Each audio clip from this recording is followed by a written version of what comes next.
बिस्मिल्लाहिर्रहमानिर्रहीम। आज अडियाला जेल में अलकादर ट्रस्ट की ट्रायल जो चल रहा है उसमें हाज़िरी लगाई है। ख़ान साहब से मुलाकात हुई है। जिस तरीके से बंद कमरे में ये सारे ट्रायल चल रहा है, आज भी उसी तरीके से ट्रायल चल रहा है। क्रॉस एग्ज़ामिनेशन विटनेस पे शुरू है, अभी तक हियरिंग कंटिन्यू है। आज केस के अलावा ख़ान साहब के साथ जो मुलाकात हुई है उसमें सेनेट के इलेक्शन के हवाले से भी कैंडिडेट्स के फाइनलाइजेशन पे बात हुई है। ख़ान साहब के इंस्ट्रक्शन लेने के बाद सेनेट में जो कैंडिडेट पाकिस्तान तहरीक इंसाफ के बैक्ड होंगे वो इलेक्शन लड़ेंगे, वो सारे कैंडिडेट आज हमने फ़ाइनल कर दिए। KPK के टेक्नोक्रेट, वमेन और जनरल सीट पे सारे कैंडिडेट फ़ाइनल हो गए। इसी तरीके से पंजाब में वमेन, टेक्नोक्रेट और जनरल सीट पे भी कैंडिडेट्स फ़ाइनल हो गए। इस्लामाबाद में भी 2 कैंडिडेट्स हमारे होंगे, जनरल भी और टेक्नोक्रेट, उसका भी तज़किरा हुआ है। हमारा और ख़ान साहब ने आज बड़े कंसर्न के साथ ज़िक्र किया है जो हमारी रिज़र्व सीट से।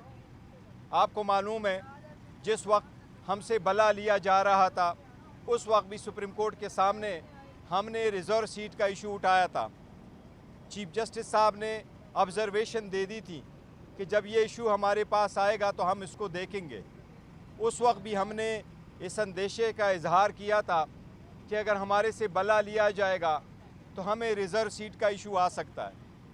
आज जबकि पेशावर हाई कोर्ट ने अपना डिसीजन दिया है, उसके ख़िलाफ़ हम सुप्रीम कोर्ट जाएंगे। हम उम्मीद रखते हैं कि अदलिया को वो वादा रिमाइंड कराते हुए उम्मीद रखते हैं कि इंशाअल्लाह सुप्रीम कोर्ट इसका जल्द फ़ैसला करेगी।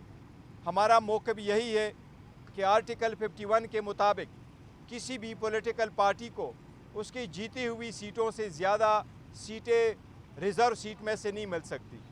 इसलिए जो 80 सीटें ज़्यादा गई है, जिसमें से 67 सीट्स वमेन की है और 11 सीट्स नॉन मुस्लिम की है, जो हमें मिलना था, सुन्नी इत्तेहाद कौंसिल को मिलना था, उन सीटों का बहुत बड़ा इम्पॉर्टेंट इशू है। हम उम्मीद करते हैं कि सुप्रीम कोर्ट ये हमारे हक़ में इसका फ़ैसला करेगा। बार बार ये भी कहा गया कि क्या ये फ़ैसला सही था या गलत, आप लोगों के सामने है। जिस तरीके से पाकिस्तान तहरीक इंसाफ ने इस सारी सीटों के लिए कैंडिडेट फ़ाइनल कर दिए थे, फिर दिसंबर के महीने में हमने अपनी लिस्टें इलेक्शन कमीशन के सामने, मुतालिका RO के सामने हमने जमा करवाई थी। इलेक्शन कमीशन ने हमारे वोमेन की सीट्स पे जो हमने दी थी उसका शेड्यूल चेंज कर दिया था रिज़र्व सीटों के लिए, लेकिन हमारे वोमेन और नॉन मुस्लिम की स्क्रूटनी नहीं करवाई थी। बाद में जब बल्ला हमसे जाता रहा, उसके तनाजुर में हमने फिर पहले से एक प्लान B रखा हुआ था जो हमने आप लोगों के साथ शेयर किया था। उस पॉलिटिकल पार्टी का भी हमने रिज़र्व सीटों की लिस्टें भी जमा करवाई थी, उनके नॉमिनेशन भी हमने इलेक्शन कमीशन के मुतालिका ROs के सामने हमने भेज दी थी। इलेक्शन कमीशन ने जब से हमसे बल्ला गया और हमारे निशानात, इंडिपेंडेंट निशानात हमें अलाट हुए, तो इलेक्शन के बाद हमें मजबूरन ये इक़दाम लेना पड़ा कि हमने एक और पार्टी को ज्वाइन करना पड़ा, क्योंकि जिस पार्टी को हमने ज्वाइन किया था, जिसके टिकट्स हमने इशू किए थे, जिनके टिकटों पे बेस पे हमने रिज़र्व सीटों की लिस्टें भी जमा करवाई थी, पाकिस्तान तहरीक इंसाफ नज़रियाती, उनको डराया धमकाया गया था, उसको उठवाया गया था, उससे प्रेस कॉन्फ्रेंस कराई गई थी, उसके तनाजुर में वो सारी लिस्टें भी ख़त्म करवाई गई थी। इसलिए वो आखिरी दिन था इलेक्शन का, जिस दिन निशान अलाट होने थे, ये उस दिन की बात है। इसके तनाजुर में इलेक्शन के बाद हमने 2 मकासद के लिए एक पॉलिटिकल पार्टी को ज्वाइन करना था। एक ये कि जो हमारे आज़ाद कैंडिडेट थे, जिनको डराया धमकाया जाता था, लालच भी दी जाती थी और फिर उनसे पार्टी चेंज करवाई जाती थी। कुछ कैंडिडेट के साथ जब ऐसा हुआ तो हमें ये ख़दशा हुआ कि बाकी को भी के साथ ऐसा सलूक रखा जाएगा, तो हमने पॉलिटिकल पार्टी को 2 मकासद के लिए ज्वाइन करना था।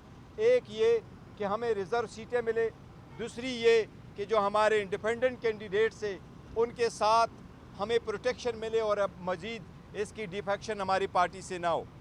उसके तनाजुर में हम अभी भी यकीन करते हैं कि आईन में बड़ा क्लियर है کہ کسی پولیٹیکل پارٹی کو اس کے جیتی ہوئی سیٹوں سے زیادہ نہیں مل سکتی. اس لیے ہم نے جو کہ سنی اتحاد کونسل کا فیصلہ پارٹی کو جوائن کیا تھا، جو وہ ایک پراپر ڈیسیجن تھا، صحیح ڈیسیجن تھا، سوچ سمجھ کر کے ہم نے کر دیا تھا، سائن کیا تھا. اس وقت کے جو حالات تھے، اس حالات کے مناسبت سے اگر کبھی میں آپ کو سارے فیکٹس بتا دوں کہ کیا کیا ہوا تھا اس وقت سارے پولیٹیکل پارٹی کو جوائن کرنے کے سلسلے میں اور اس پارٹی کو جوائن کرنے میں، سو یہ ایک سنجیدہ اور بہترین اور صحیح فیصلہ تھا جو اس وقت ہم نے کیا تھا، اور ہم اس پہ ابھی بھی قائم ہیں. اس لیے ہمیں سپریم کورٹ سے یہ استدعا ہے و التماس ہے کہ ہمارے کیس کا جلد سے جلد فیصلہ ہو، اور آرٹیکل 51 کی یہ تشریح ضروری ہے کہ کیا کسی پولیٹیکل پارٹی کو جیتی ہوئی سیٹوں سے زیادہ ریزرو سیٹیں مل سکتی ہیں یا نہیں. یہ بہت اہم ہے. اسی لیے ہم سمجھتے کہ انشاءاللہ تعالی عدلیہ کا فیصلہ ہمارے حق میں ہوگا.